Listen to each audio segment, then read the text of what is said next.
Welcome! Today we're digging into a logistical odyssey, a true epic. It's the story of how a factory that spans an entire continent built one of the most iconic planes in the world by solving what seemed like an impossible puzzle. So let's just jump right in, because that was the exact question, the exact puzzle, facing the European aviation giant Airbus when they set out to build the absolutely colossal A380.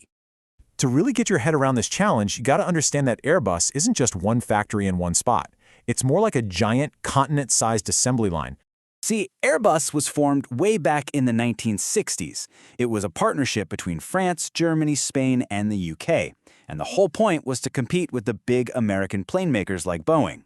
Now, this alliance was a huge strength, but it also created a massive logistical headache. So instead of one central factory, you've got 11 production sites scattered all across 4 different countries. And each place is a master of its craft. The UK builds the wings, Germany handles the tail sections, France makes the fuselage, and all these gigantic pieces, made hundreds of miles apart, have to somehow come together in one final spot in Toulouse, France. In the early days, they were using a mix of trucks and ships to get the job done. But man, was it slow. I mean, a single journey could take months, and that created this huge bottleneck that was seriously holding the company back. With demand for their planes just soaring, Airbus knew they needed a radical solution, and you'll never guess where they found their inspiration, in the Arctic Ocean, of all places. They designed an aircraft with one single, incredible purpose, to be a flying cargo bay for other airplane parts.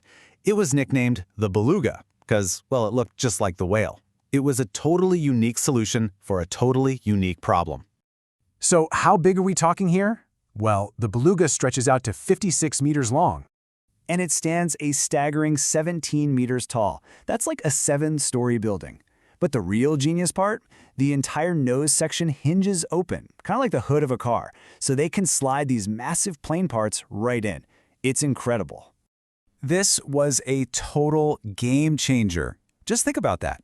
A trip that used to take months of slow travel by sea and land was suddenly cut down to just 2 hours in the air. This kept that final assembly line in Toulouse absolutely humming, and it let Airbus ramp up production like never before. And for years, this system worked flawlessly. They even rolled out a bigger version, the Beluga XL, in 2014 to carry even larger parts. But then, Airbus designed a problem that was just too big for their own solution. Enter the A380. This was their new baby, a double-decker behemoth set to change air travel forever. But in creating this masterpiece, Airbus had kind of outsmarted themselves. The parts for this new giant were so massive, they physically could not fit inside their own purpose-built cargo plane. Now this is where the problem really hits you. Just look at these numbers. The main body of the A380 is almost a full meter taller than the Beluga's entire cargo space is high. No way. And the wings? Forget about it. They're more than double the width. You just couldn't make it fit. You might be thinking, well, why not just build the wings in smaller pieces, right? But it's not like stacking Legos. Those wings have to be one single, solid piece. They're where the fuel tanks are, they're full of complex hydraulics, and they have to handle unbelievable amounts of stress in the air.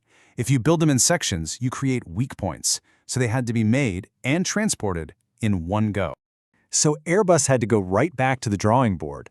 They had to invent a completely new, incredibly complex transport network, a multi-stage odyssey by sea, by river, and finally by land. All right, so this incredible journey happens in 3 main stages.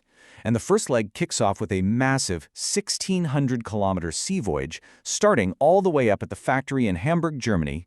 They load these priceless parts onto a special, custom-built ship. But this is no cruise.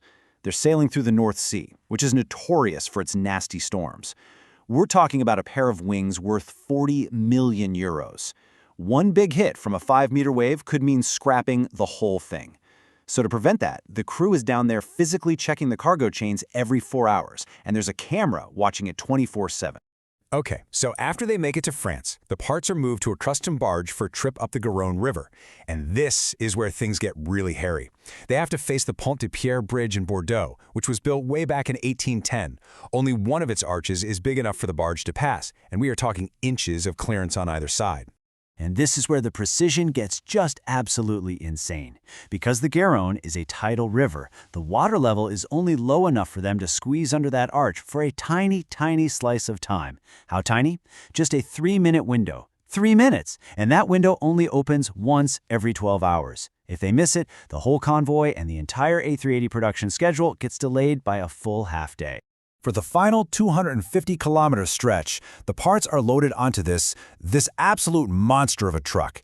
And to keep from causing total traffic chaos, the entire convoy, including a 40-person support team of police and engineers, travels only in the dead of night. And we're not talking about a straight shot down a highway. This route literally snakes through these small, old French towns. The drivers have to navigate tight roundabouts and narrow streets, in the dark, with wings overhanging the truck by 15 meters, missing lampposts and rooftops by mere centimeters. The skill involved is just unbelievable. So after this epic 3-stage journey, the parts finally arrive at the assembly plant in Toulouse. They're ready to be joined together to become the world's largest passenger plane. And after all that, the scale of the final product is just staggering. It takes over 23,000 rivets just to stitch the main body and wings together. Fully loaded, it can carry 850 passengers and has a maximum takeoff weight of 575,000 kilograms. You know, to put that in perspective, that's like lifting 300 SUVs straight off the ground. So when you think about it, the continent-spanning design, the custom-built transport, that precision-timed journey by sea, river, and land, you realize the A380 isn't just a plane. It's really this powerful testament to what incredible international teamwork and just sheer human ingenuity can pull off.